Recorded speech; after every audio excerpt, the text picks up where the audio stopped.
Hi, everybody. Hey, we love the questions that you have returned to us in our dialogue here about our work at Global Baptist Training Foundation. And the last set of questions that we have received begin with Daniel. So Miss Grace is going to answer that one. So, Daniel, you asked what kind of church we attend, and that's very important. We do go to a very good Baptist church in Florida where we live, where we get great preaching. Our home church is in Rhode Island, Ocean State Baptist Church. So we go to a church that's very much like your church. And then we have a question from Jacob. What kind of sports have you seen in Myanmar and in other countries? And when I think of sports, I often just think of the sports that I have grown up with or have seen in my own life experience. But it's not that different in other countries. In fact, in Myanmar and in many of the places where we go, soccer or what they call football is the big sport. And this is the internationally known, loved, and revered sport among many of the people groups that we encounter. So I'd have to say soccer. And then Zoe asked what kind of crazy foods we've eaten. Well, I think the craziest thing that I've eaten, which is not crazy to most of the world, is called cassava. Cassava leaves, cassava flour. They use every part of a cassava tree. And Dr. Bruce says the craziest thing he's eaten is groundhog. And it's a delicacy in some of these countries. They stand out by the road and hold up a big, giant groundhog, and they love it. And he said the meat is actually very good. But here's the thing.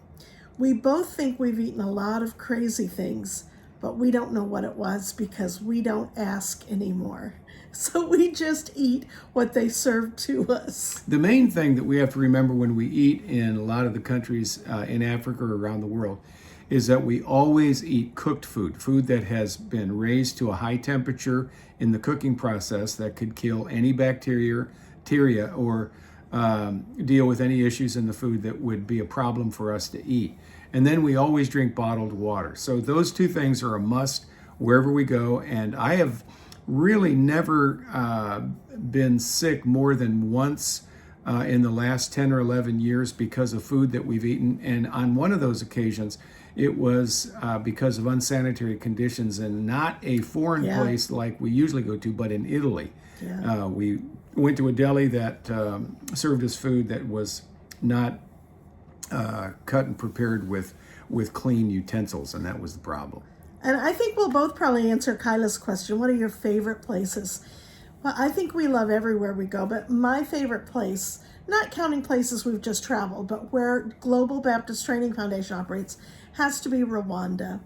And I think it's my favorite place because we have a couple times gotten to go out into the national park and be on a safari and see the animals out in their natural habitat.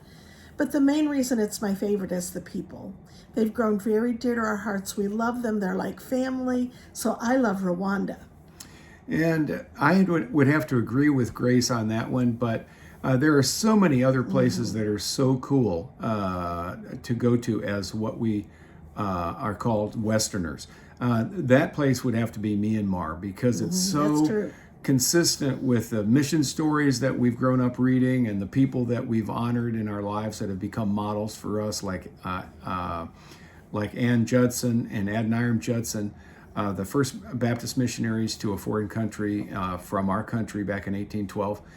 Going to those places is just more than nostalgic because we've read about these people and talked about them and learned from them, and then to go to the place where they've actually won people to Christ. And we continue with that work in our training ministry is just really, really cool. Avery asked us, what made you want to be missionaries? And let me just begin there by saying that when Grace and I were married, we both had already been dealt with by the Lord and called, I think, in our own unique ways to be missionaries outside of the United States. In other words, a missionary is anyone who takes the gospel to a different location. But we have been traditionally foreign missionaries and because we've gone to other places outside of our country.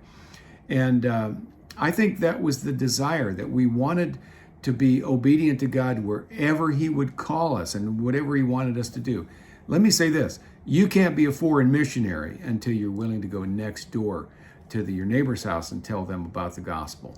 Well, really quickly, when I was 13 years old, I read a biography of Ann Judson, the wife of Adoniram Judson, and reading that book caused me to say in my heart, I don't want to do anything with my life but serve the Lord.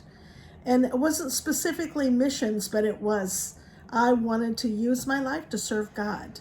And when I met Dr. Bruce, he told me that God had already spoken to him and called him to go to Canada, which we spent 20 years in Canada. But it was during the next few years that God put a dream in Dr. Bruce's heart of taking education to these pastors and what we're doing now. Yes. And then Sean asks, what missionary training do you have? And of course, Miss Grace and I have all gotten a lot of education. We both have master's degrees, and then I went on and did my PhD several years ago in church history and theology. And that started with Bible college. We both went to Bible college and took missions classes. Yes, and I think that's where it all really began, right? There in those early years. And even when I was first saved, I was in a new church plant that I think planted in my mind and in my heart this desire to pioneer new churches and go to places where the gospel doesn't exist and take the gospel.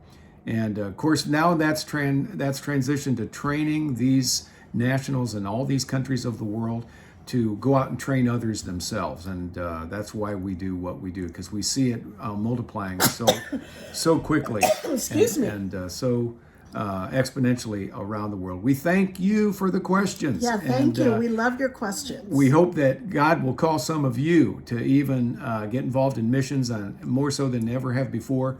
And maybe one day you can join us in our efforts to take training to nationals around the world. God bless.